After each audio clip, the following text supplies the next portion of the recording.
Qysh i vlerësoni zhvillimet zhvillimet e vitit 2019 në boksën e Kosovës? Po besoj dhe mund lirisht të shprehem se viti 2019 ka qenë ndër vitet më të suksesshme sa përket fetatës boksit dhe sukseseve të boksierëve tanë. Mund të përmendem se sidomos nga muji shtator, nga turniret ndërkombëtare që në kalendarin zyrtar të Evropës dhe botës, në çdo turnir ku ka marrë pjesë reprezentacioni i Kosovës ka sjell medale të arta, të argjenda dhe disa kupa si boksier tekniku më i mirë, luftaraku më i mirë. Kemi qenë të cekim në Sarajevo, në hakijat në Mustafa Haralović të Italian turnirin ku kemi marrë 2 medala të arta, 3 argjenda dhe 1 kupë si boksier më teknik, në Gongun e Ardë në Shkup, po ashtu kemi marrë 2 të arta, 1 të argjenda dhe 1 të bronz dhe Shpetim Bajoku është shpall boksier më luftarak dhe po ashtu edhe Patriot Berhami, po mas turnirit Gongar kemi pas edhe Mjashari ku kanë marrë pjesë 8 shtete dhe këtu ka pas boks cilësor, edhe aty boksier më i mirë është shpall Shpetim Bajoku. Pas këtyre kemi pas ngjarjen kryesore kampionatit ballkanik në Antalya të Turqisë, ku nga vetë ne kemi cek disa do të sjellëm 4-5 medalja dhe na duli vërteta që bokserët tanë i pas Turqisë ishin reprezentacioni më i suksesshëm në Ballkanik ku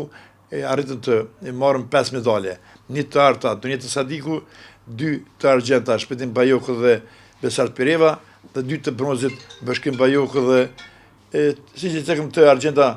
dhe i kemi marrë 2 medalje të bronzta Bashkim Bajoku dhe Patriot Berhami. Dhe ky është një sukses ose një ambëlsirë e fund vitit 2019 dhe besoj që pas gjudës jemi sporti më i suksesshëm sa përket vitit 2019 dhe këtë tempo do të vazhdojmë në vitin 2020 ta kalojmë sukseset 2019 për arsye se në vitin 2020 kemi edhe kualifikimet për lojrat olimpike Tokyo 2020 dhe qysh në fillim janarit këtë kemi para të dërgojmë bokserët tanë në kampe ndërkombëtare ku jenë të mbledhur 5-6 shtete që të kenë edhe sparingje me bokser cilësor të nivelit të lartë dhe kështu të arrin suksesin e përgatitjeve dhe të jetë përgatitur për garën e cila na pret me 13 mars deri në 24 mars ku është në Londër turniri i parë kvalifikues për lojrat olimpike Tokyo 2020. Këtu do të dërgojmë sigurisht edhe selektorët kanë bërë përgjigjen e bokserëve, këto ditë do dalin me emrat e tyre dhe besoj që 3-4 bokserë do të marrin pjesë në këto kualifikime dhe Donjeta Sadike që është bursiste e Komitetit Olimpik Ndërkombëtar, ku besojmë që përpos Donjetës në lojrat olimpike do të paraqitet edhe ndonjë prej bokserëve tonë në këtë lojra olimpike dhe do të arrijë sukses. Cili është niveli i bokserëve në krahasim me lojrat olimpike Tokyo 2020? Po ne deri vitin 2019 kemi pas një nivel të mirë sa përket rajonit dhe deri në Evropor kur kemi qenë në kampionatet evropiane në luftë për medale gjithnjë kemi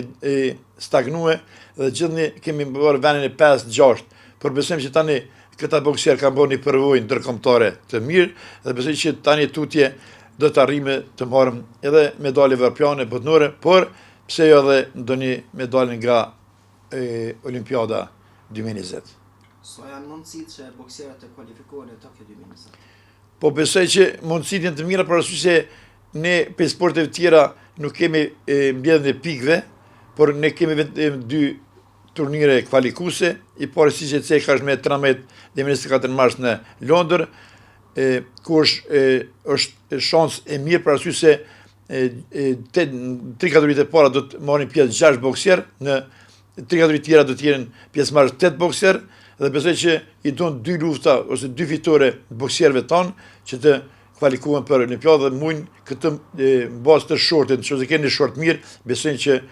do të kemi edhe na për bokserë pjesëmarrës në Tokyo 2020. Faleminderit.